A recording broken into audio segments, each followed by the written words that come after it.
Hello good evening friends. ഇന്നൊരു അടിപൊളി video ആയിട്ട് വന്നേക്കണേ. വേറെ ഒന്നല്ല, നമ്മുടെ പുറകെ കാണുന്ന മനസ്സിലാവെന്ന് പറഞ്ഞോളാം, ഇത് നമ്മുടെ ടിപ്പുവിൻ്റെ ബർത്ത് പ്ലേസ് ആണ്. ടിപ്പു ഇവിടെയാണ് ജനിച്ചത്. കർണാടകയിലെ ദേവനഹള്ളി എന്ന സ്ഥലത്താണ് ജനിച്ചത്. അപ്പോൾ ഇവിടുത്തെ വിശേഷങ്ങൾ ഞാൻ നിങ്ങളെ കാണിച്ചു തരാം. ഇവിടുത്തെ കുറച്ച് സംഭവങ്ങളൊക്കെ ഉണ്ട്, അത് ഞാൻ നിങ്ങളെ കാണിച്ചു തരാം വഴികളെ. Okay, bye. വീഡിയോയിലേക്ക് പോവാം.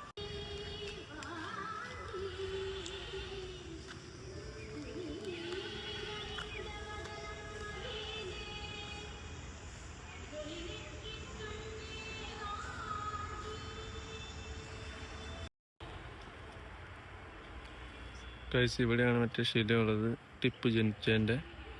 അത് നോക്കുമ്പോൾ അറിയാൻ പറ്റും 1751 AD. കാണാൻ പറ്റുന്നുണ്ടോ? ആ ടൈമിലാണ് ജനിച്ചത്. ഇവിടെ കുറേ ബോർഡുകളൊക്കെ ഉണ്ട്.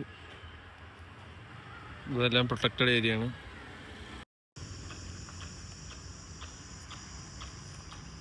ഇതൊരു അമ്പലക്കുളമാണ്. മൊത്തം വറ്റിപ്പോൾ ഒന്നുമില്ല. ടിപ്പുവിൻ്റെ അടുത്തുള്ള ഒരു അമ്പലം തന്നെ. ഇവിടെ അമ്പലമുണ്ട്, ഇവിടെയുണ്ട് അമ്പലം. അടുത്തടുത്തൊരു അമ്പലങ്ങളുണ്ട്. അടിപൊളി വ്യൂ ആണ് വൈകുന്നേരം വന്നിരിക്കാൻ. നല്ല സീനറി ഒക്കെ ഉണ്ട് ഇവിടെ കാണാൻ. നമുക്കിത് കഴിഞ്ഞിട്ട് അടുത്ത സ്പോട്ടോട്ട് പോവാം.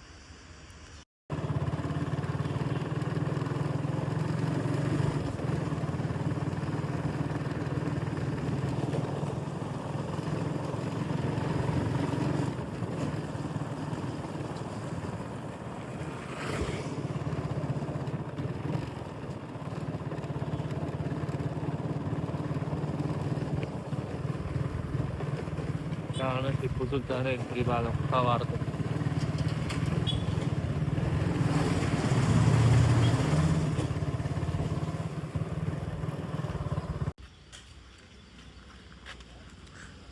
ദേവനഹള്ളി ചരിത്രം ഇവിടെ മൊത്തമുണ്ട്. 18ാം നൂറ്റാണ്ടിൽ പണിയണിപ്പിച്ച ഫോർട്ടാണ് ഈ കാണുന്നത് ഇപ്പോഴും.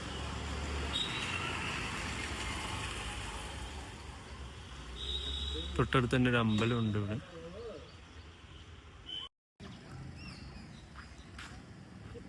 ഇത് മൊത്തം ഇപ്പോഴൊരു അമ്പലമുണ്ട്.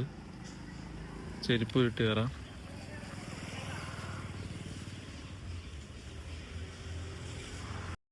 ഇതൊരു അമ്പലമാണ്, കാണുമ്പോൾ അറിയാം. നമ്മൾ ഫോട്ടോയിലോട്ട് എൻട്രി ചെയ്യാൻ പോകുന്നു.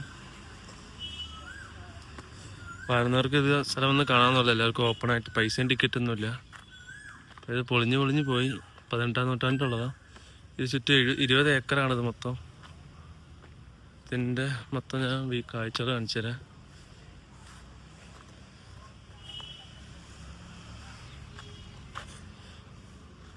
ആ കോട്ട ചുറ്റി അങ്ങനെ ഫുള്ള് ചുറ്റി വരും. ഉണ്ടോ? ചുറ്റി തിരിച്ച് അവിടെ കറങ്ങി വരും. കോട്ടയുടെ മണ്ടക്കത്തെ ഒരു വ്യൂ ആണ് ഇവിടുത്തെ. കയാക്കിംഗ് ഉണ്ട്, ബോട്ടിംഗ് ഉണ്ട് ഇവിടെ.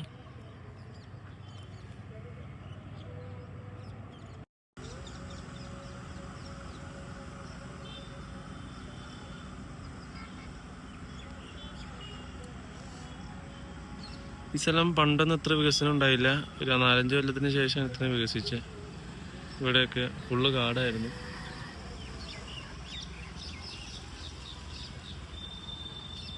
ഇവിടേക്ക് കാണാൻ പറ്റും.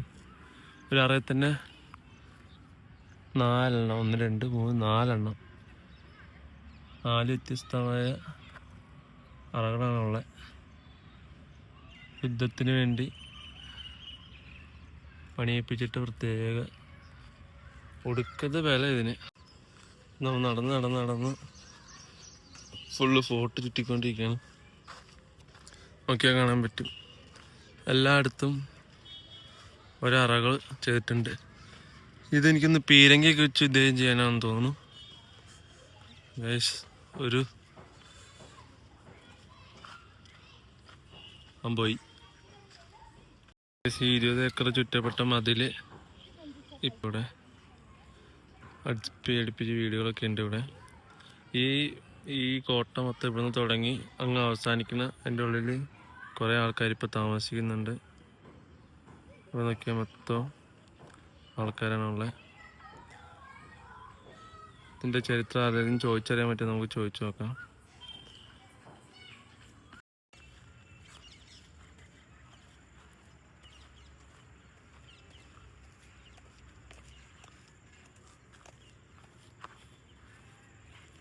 പക്ഷെ എവിടെ നോക്കിയാലും ഓന്തുകളുടെ പെരുന്നാളാണ് തോന്നുന്നു. Same colour.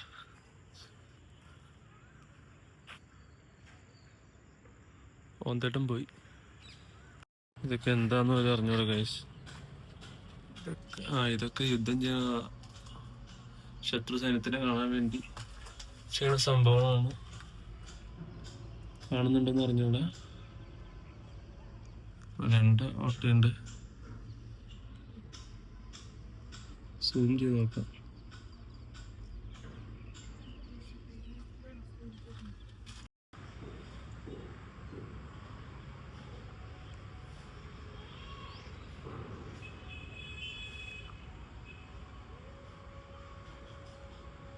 ഒരു 3-4 ഗോപുരം താണ്ടി വന്നേ.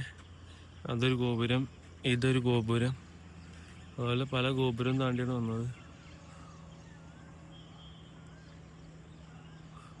ഏതാണ് സെറ്റപ്പിലാണ് ഇത് പണിതിട്ടേക്കണേ.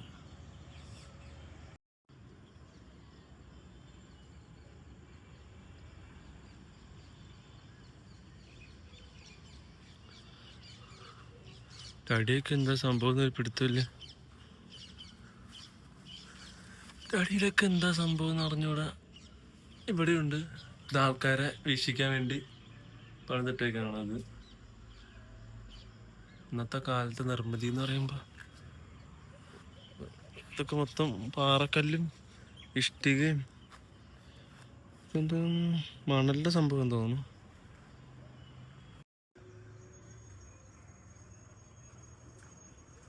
നമ്മൾ അവസാനത്തെ കോട്ട എവിടെ എത്തി.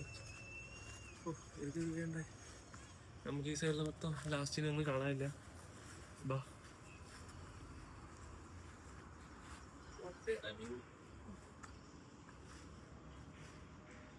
കോട്ടയുടെ ഇപ്പോൾ ഇരുട്ടായി തുടങ്ങി. ഞങ്ങൾ വൈകുന്നേരം വന്നതാണ്. ഇപ്പോൾ ഇവിടെ ഇരുട്ടായി തുടങ്ങി. ക്ലാരിറ്റി എത്ര ഉണ്ടെന്ന് അറിഞ്ഞൂടെ.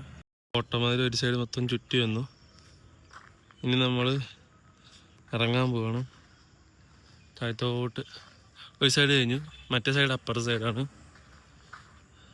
അതിൽ ഇതെല്ലാം ഒരുപോലെയാണ് പണിതിട്ടേക്കാണ്. അപ്പോൾ നമ്മൾ ഇറങ്ങാൻ പോവാണ് താഴത്തേക്ക്. ഇത്രേ ഉള്ളൂ ഇവിടേക്ക്. നമ്മൾ വീഡിയോ ഒക്കെ എടുത്തു കഴിഞ്ഞു, എല്ലാ പരിപാടിയും കഴിഞ്ഞു. പിന്നെ ഒന്ന് പതിയെ തിരക്കാൻ പോവാണ്. വൈകുന്നേരമായി. വേറൊന്നുമില്ല. ഇനി ഇതുപോലത്തെ വീഡിയോ ഇഷ്ടപ്പെടുകയാണെങ്കിൽ ചാനൽ മറക്കാണ്ട് സബ്സ്ക്രൈബ് ചെയ്യുക. ഇതൊന്ന് 2 പേർക്ക് ഷെയർ ചെയ്ത് കൊടുക്കുക.